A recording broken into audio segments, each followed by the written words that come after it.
सच news के नाज़रीन आदाब। आज जानुमा प्ले ग्राउंड पर AIMM की जानिब से जलसा मुनक़िद किया गया।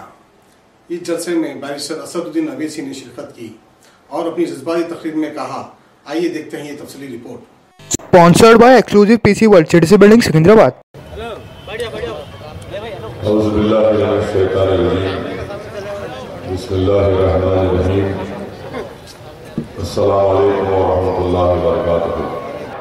मेरे अजीज दोस्तों और बुजुर्गों, आजकल हमारे शहर में और खास तौर से हमारे शहर के हिस्से में ये रहन के सेंटर बहुत खुल चुके हैं।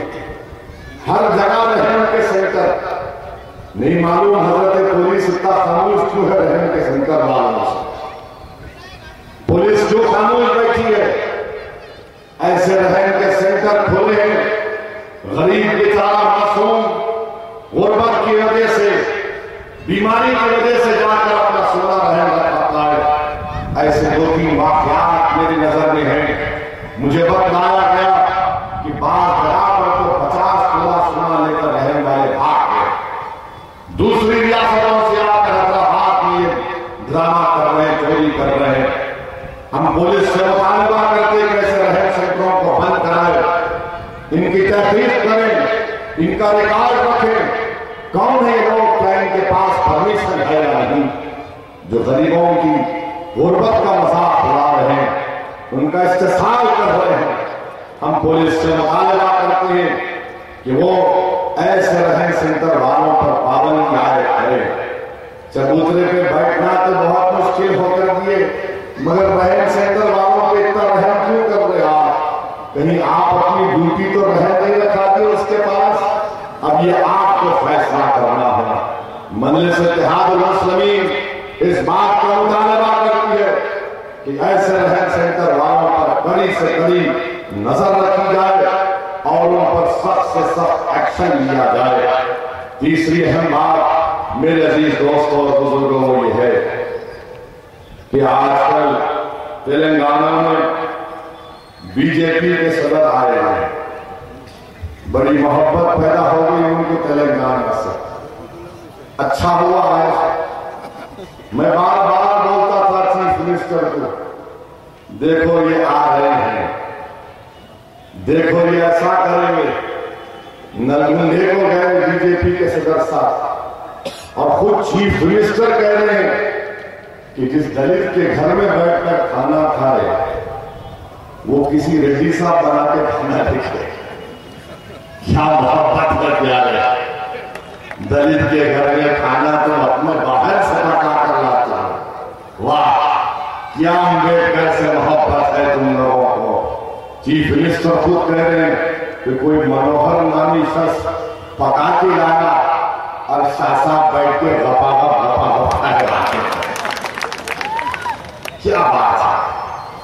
और फिर उसके बाद बीजेपी बोलती है कि हमने तेलंगाना को 2 लाख करोड़ रुपए दिए।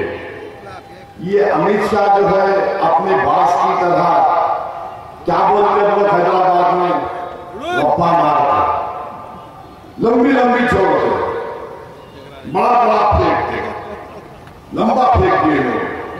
2 लाख करोड़ दिए। 2 लाख करोड़ कहां दिए? तेलंगाना से भारत सरकार को, हिंदुस्तान की हुकूमत को 50,000 करोड़ रुपए तो टैक्स में मिलते हैं। 32,000 करोड़ तो खाली इनकम टैक्स मिलता है, सर्विस टैक्स भी कुछ मिलता है, सर्विस टैक्स मिलता है, कस्टम ड्यूटी मिलती है 50,000 करोड़। और उसमें से कितना तेलंगाना को दिए मोदी साहब? ओनली 24,000 करोड़। वाह, मामू की दुकान पे नाना की फातिया। 50,000 करोड़ हमसे ले रहे और 24,000 करोड़ बोल रहे, और आपका सदर आके बोलना 2 लाख करोड़ रुपए दिए। अच्छा, अगर आप दिए भी तो क्या आपने जेब से दिए? आपकी जेब से दिए? क्या तेलंगाना कोई गुलाम है? क्या फेडरल स्ट्रक्चर में तेलंगाना कोई अख्तियार नहीं है कि उसको पैसे मिले? दिए दिए दिए, अरे क्या हमको भिखारी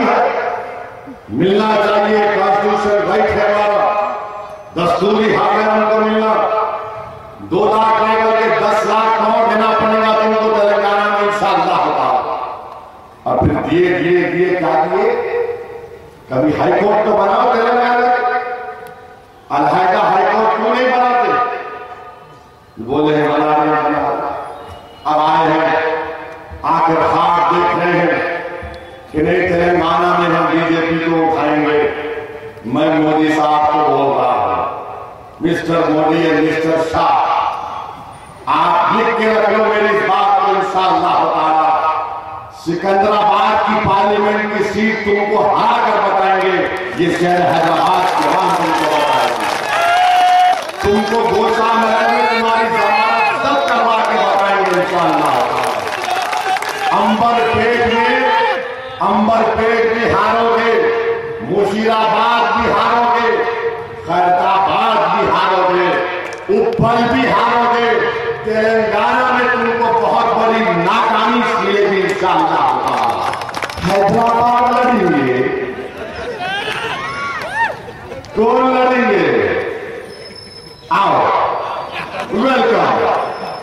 वेंकैया नायडू आज तकरीर करे, मीडिया वाले बोले, बहुत बोले। हाँ, वेंकैया नायडू की बहुत तकलीफ है। सालार के खिलाफ बोले थे, वो लड़े थे सालार के खिलाफ और समझे थे कि जब इंतजार की कैफियत थी 1996 में, वेंकैया नायडू समझे मैं जीत जाऊंगा 2 की लड़ाई में। मगर ये सरजमीन दक्कन के गयूर लोगों ने कहा कि जिसने शर पैदा किया, हम उस शर का शिकार नहीं होंगे बल्कि मुत्तहिद हुए, ताकत का मुजाहरा किया और मरहूम खैर को कामयाब किया।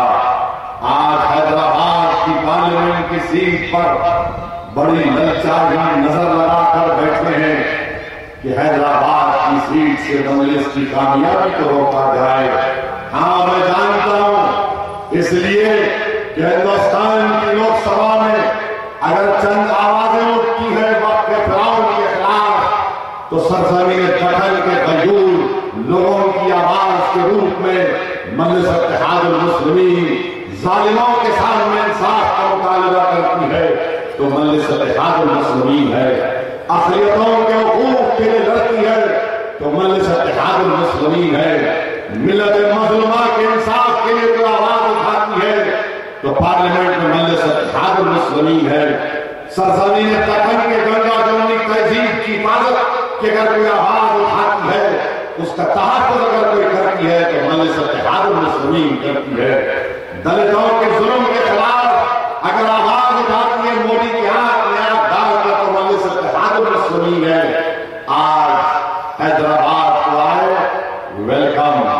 मैं तो कहूंगा साथ आप खुद किस्मत आजमा लो, तुम और मैं मुकाबला कर लेंगे हैदराबाद से। देख लेंगे क्या, क्यों तुम किसी और को तैयार कर रहे? आप आ जाओ, मैं तैयार हूं। हैदराबाद की सीट जीतेंगे, ये क्या कुछ केक है आके खा लो? बरसों हमने मेहनत की यहां पर, आज असल दिन वैसे यहां पर खड़ा है, तो हमारे बुजुर्गों की मेहनत और कुर्बानियों के नतीजे में खड़ा है। अगर आज ये आगे असेंबली यहां पर बैठे हैं, तो उन मजलिस के जियालों की मेहनतों की वजह से बैठे हैं, जिन्होंने उस पुरानी दौर में अपने सियासी सफर का आगाज किया, जो मजलिस के पास कुछ नहीं था, न ताकत थी, न इज्जत थी, न दौलत थी। ये उन्हीं बुजुर्गों की कुर्बानियों की वजह से आज मजलिस यहां तक पहुंची है। मैं सलाम करता हूं उन तमाम मजलिस के मरहूम कायदीन को, अरकान को, जिनकी मेहनत और जुस्तजू की बिना पर हम यहां पर खड़े हैं। मैं सलाम करता हूं, दुआ करता हूं अल्लाह से उनकी मग़फ़िरत के लिए कि उन्होंने अपनी जिंदगी का कीमती वक्त इस जमात के लिए लगाया। तो आज मजलिस इत्तेहादुल मुस्लिमीन, जिसके ताल्लुक से मुखालिफीन ताना मारते थे कि ये छोटी जमात अल्लाह ने दिखा दिया कि इस छोटी जमात को अल्लाह ने हिंदुस्तान के कोने कोने में पहुंचा दिया। कामयाबी नहीं मिली होगी, मगर हमने कम से कम अपना हरा झंडा